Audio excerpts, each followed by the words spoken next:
Magandang araw para sa lahat ng ating minamahal na mga SSS pensioners. Atensyon sa mga SSS pensioners. Babala sa mga SSS pensioners. Wag mo itong gagawin, baka makulong ka at ibabalik mo pa lahat ng mga nakuha mong pensyon sa SSS. At habang buhay ng putol ang iyong tinatanggap na pensyon sa SSS.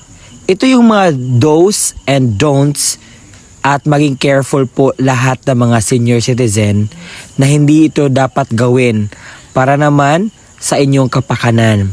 Dahil kung ito ay ginagawa ninyo, ang mangyayari ay makulong ka o may balik mo lahat ng mga pensyon at saka wala ka nang tatanggapin pang pensyon sa SSS. May papakinggan tayong panayam na kung saan malalaman ng mga senior citizens ang kanilang limitations, kung ano yung dapat nilang iwasan para mapatuloy pa ang tinatanggap nila na pensyon sa SSS. Atin itong pakinggan ng mabuti nang sa gayon ay malaman natin ano yung mga bagay na maging aware tayo na di dapat gagawin. Andiyo sa clarification lang, dun sa mga survivor pensioner, ayan, hanggang kailan matatanggap yung pension ng Ilang taon sila? Oo, halimbawa, survivor kami ni Miss Thea, ha? Hanggang senior ba kami? Oo, makakatanggap pa ba kami? Makakatanggap kami ng pension. Hanggang nabubuhay po kayo, sir. Makakatanggap po kayo ng death pension po. Ganun pala yung galing pala. Akala ko pagka namatay ng SSS Provided, sir, yes. provided hindi po kayo Mag-asawa. kinasal muli or may ama po na iba. Kailangan single. Yes po. Kailangan binata, dalaga, wag kang, paano kung may syota? Ay, okay lang.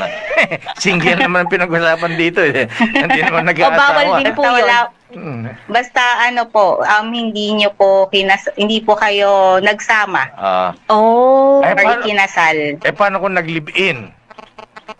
Ayun po, hindi na po tayo qualified para sa Makakot death pala. pension po. Yes po. Patagol yung live-in.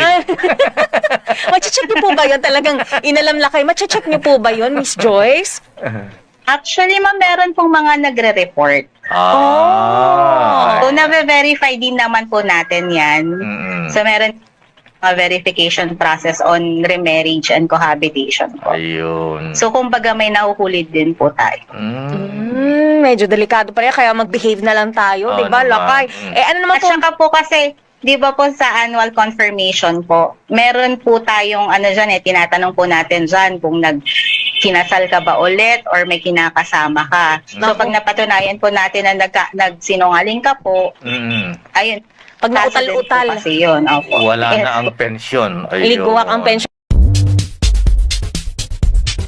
Balikan ko lang yung tanong ko kanina, Ma'am Joyce. Halimbawa, nag-live-in kayo ni Miss Thea. Ayan. Pagkatapos, hindi nalaman kaagad, ha? Oo. And then, nalaman ng SSS, 2 years na. 2 years na pala kami nag-live-in. Paano yung naibigay na pensyon? Babawiin ba yun? Oo nga. Paano yun? Opo. Babawiin. Lagot po lang. yun. Wag mo sabihin may Bukod pa doon, interest pa. sir, pag nalaman po na nagsinungaling kayo during the act of compliance po ninyo, may po yun, may kaso din po yun. Kasi nagsinungaling po kayo during the Ayan, Naku, falsification, ano ba yan? Falsification of public documents o Fraud ba yan? fraud? fraud. Lumalabas po fraud siya kasi sinabi mo po hindi wala kang kinakasama pero meron naman po pala all along. Kaya thou shall not lie. Yan, correct. Akala ko lakay thou shall not get. Napakaklaro po ng impormasyon na ating napakinggan. Kaya naman, mag-behave lang po tayo para tuloy-tuloy ang pensyon na tinatanggap sa SSS every month. Huwag po nating gagawin yung mga bagay na makakasira ng ating pensyon na wala na tayong tatanggapin. kung ito lang yung paraan na mapatuloy po ang ating mga tinatanggap na pensyon sa SSS, wag lang po tayong sumuway sa anumang mga guidelines ni SSS para hindi po tayo lugi. Dahil kung gagawa tayo or susuway tayo sa SSS, ang mangyayari, wala na tayong tatanggaping pensyon at saka maibalik ko pa yung pera o pwede ka pang makulong. Kaya naman, mga SSS pensioners, so ito lang po yung dapat natin gagawin. Mag-behave po tayo at comply lang po tayo sa mga akop or ano po yung need ni SSS para wala po tayong problema. Nasanay, klaro po ang vlog natin ngayon at nasanay napakinggan ninyo. Kung hindi pa alam ng mga ibang pensioners po, you can share this video to them para maging aware po tayo sa anumang mga bagay na dapat natin gawin bilang isang SSS pensioners. Tinanggalan ng mga pensyon ang mga SSS pensioners. At ngayon po, akin niyang sasagutin ang iyong katanungan nang sa gayon po ay mabigyan po yan ng solusyon. Dahil baka meron tayong mga di ginagawa at ginagawang mga nakakapagtanggal sa atin. At yun po, isa-isahin ko ang mga rason kung bakit nang sa gayon ay meron kayong idea what to be aware of or ano ba yung dapat nating maging careful tayo sa paggawa, lalo na kapag tayo ay isang pensioner sa SSS. Oo. Dahil napakahirap po kung matanggal tayo. Okay? So, sa puntong ito, yun po ang aking ibibigay sa inyo ang mga importanteng bagay. So, inaanyahan kita na tapusin mo ang video nito hanggang sa dulo nang sa gayon makuha mo ang punto ng video kong ito. Ngayon po, i-explain ko sa inyo bakit matatanggal ang isang SSS pensioner sa listahan ng mga tatanggap ng pensyon. Ito po ang mga do's and don'ts or mga dapat at di dapat gawin ng isang pensioners. Dapat mo po itong malaman para po ma-aware ka kung ano yung mga dapat mong di gawin na mga bagay para mapanatili po ninyo ang pagtanggap ng inyong pensyon. So meron tatawag tayo ditong suspended versus cancelled. Isa-isahin ko po sa inyo ang mga bagay na ito.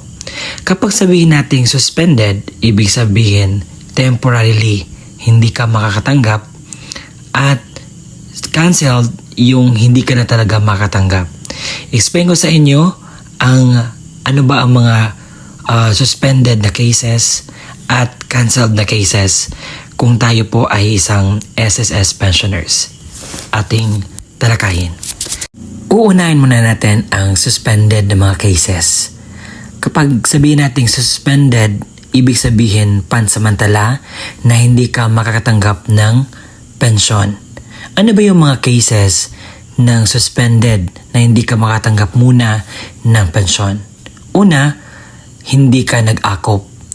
Always ko na pong sinasabi ito sa inyo na napaka-importante pong magpa-akop or annual confirmations of pensioners program kung saan ito ay nagre-refer na dapat ang mga senior citizens na pensioners sa SSS na may 80 years old and above or ninonotify ni SSS na magpa-akop is kinakailangan po.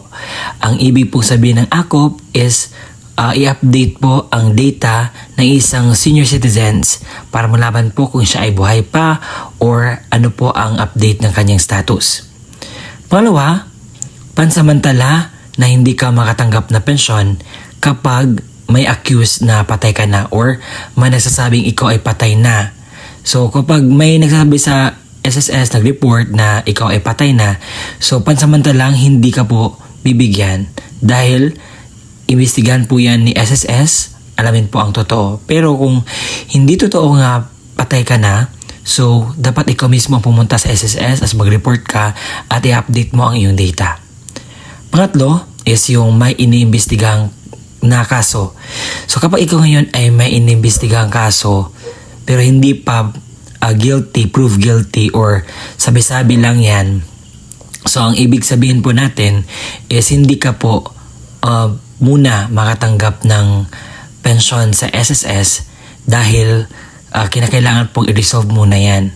So kapag po ma-resolve na ito, automatically ibibigay po ang para po sa inyong pensyon.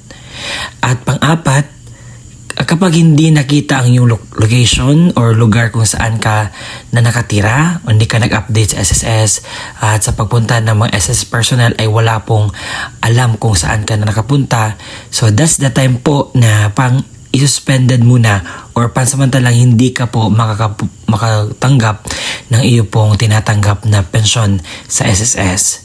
So, I hope klaro po itong suspended, pansamantala. Ito po yung mga hindi pa permanently matatanggal. At sa puntong ito, pag-uusapan natin ang mga cases na matatanggalan na talaga ng pensyon sa SSS ang mga pensioners. Ngayon naman ay pupunta tayo sa canceled. Ang canceled ibig sabihin, tuluyan ng hindi ka makatanggap ng pensyon sa SSS. So, explain ko yan lahat. Una, hindi ka na makatanggap ng pensyon sa SSS kung ikaw ay patay na talaga. Dahil magbibigay lamang po ng pensyon once still alive lamang po yung pensioners. Kapag wala na, so stop na din ang iyong pensyon na tinatanggap. Pangalawa, kapag ikaw ay surviving pensioner at yung surviving spouse ay nag-asawa ulit, automatically hindi na sila makakatanggap po ng pensyon. Once nakita po na meron ka ng ka-live-in or nag-asawa ulit, automatically hindi ka na po makatanggap. Pangatlo, yung mga disability pensioners ay gumaling sa kanilang pagka-disable or sakit. So, automatically, sa panahon pong iyon ay i-cancel na ang iyo pong tinatanggap na pensyon dahil po gumaling ka na at you are able to find a job para po makapagtrabaho ulit. Dahil ang disability pensioners, yun lang po yung mga hindi pa nila kaya or disabled na mga pensioners. So, ngayon po, pang-apat is bumalik sa trabaho na wala pang 65 years old ang isang pensioners. So, ayan, canceled po automatically ang inyo pong pension. Next is ang dependent children na nagtrabaho na sila ng tuloy-tuloy sa 6 na buwan ay canceled na po yung kanilang pension. Kapag above 18 years old na, di na po pwede, tanggal na. So kapag ang illegitimate child ay umabot na sa 21 years old, automatically canceled na po yung kanyang tinatanggap. At next po, kapag ang civil registry mismo ang nagbigay ng na hindi ka na eligible sa pagtanggap ng inyong pension, so that's the time po na cancel din ang inyo pong tinatanggap na pension. At sa number 10, kapag ikaw ay hindi nakapag-akop ng umabot na sa 2 years na pag-aantay ng SSS, so tuluyan ka na pong hindi na makakatanggap po ng inyong tinatanggap na pensyon sa SSS. So, ngayon po, for example, mayroon pong kaso na sinasabi ditong ikaw ay imbestigahan pero fraud or parang ginagamit lang yung pangalan mo para mawala yung pension mo. Yung gagawin mo is pumunta ka sa pinakamalapit na SSS at magdala ka ng ebidensya. Baka siguro lagi ka na nag-aantay sa iyong pension, hanggang ngayon wala pang lumalabas na pension payout. Siguro meron mga ganitong cases. Kaya naman, puntahan ninyo at magdala kayo ng sariling ebidensya. Dahil po, baka yung iba yung pag-iisip nila. So naman, sa puntong ito po yung dapat nating iwasan. Yung mga bagay at mga dapat nating gawin na bilang isang pensioners. So ang hirap po kapag walan tayo ng pension, kaya naman naghahanap tayo ng mga paraan kung paano natin mapanatili na mapatuloy ang ating tinatanggap na pensyon sa SSS. So ito po ay mga paalala lamang, awareness sa ating mga viewers. Dahil marami nagtatanong sa akin, Sir, ano ba yung mga pwede naming malaman na mga bagay na di dapat namin gawin para mapatuloy po ang ating pensyon na tinatanggap? So yun po, lahat po yun ay clear information na para po sa inyo. And I hope nakapagbigay po ako ng tulong sa inyo ngayong araw na ma-inform kayo about sa bagay-bagay patungkol na po sa mga nagtatanong patungkol po sa mga rason kung bakit matatanggalan ng pensyon or matanggal sa listahan ng mga pensioners ang isang pensionado sa SSS. Kung ang mga bagay na iyon ay nakalabag ka sa mga dapat mong di dapat gawin at dapat gawin, ay matatanggalan ka po ng pensyon pansamantala or tuluyan nang hindi ka makatanggap.